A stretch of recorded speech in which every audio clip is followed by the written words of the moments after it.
Dapat nagsasaya tayo ngayon eh. Hindi lang nagparamdam si Miguel. Sure ka ba talagang siya yun, nurse?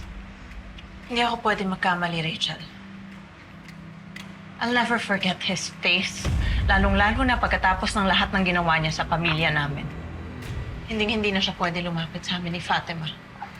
Kailangan natin masiguradong kaligtasan niyo, nurse.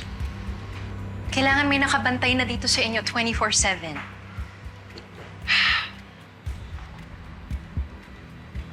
We're not going back to Dad's house.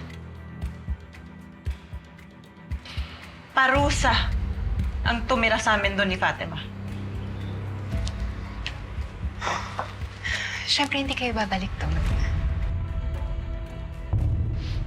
Pero ba't hindi tayo humingi ng tulong sa dad mo?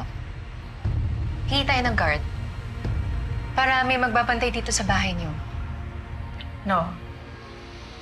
Mag-hire tayo ng security from an agency. With the limited budget that we have, hindi magiging sapat yun.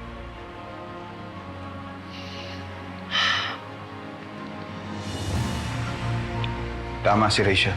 Alam kong gusto mong i-distansya ang sarili mo at si Fatima kay Judge. But at this point, we need all the help that we can get. Kailangan natin masiguro yung safety niyo.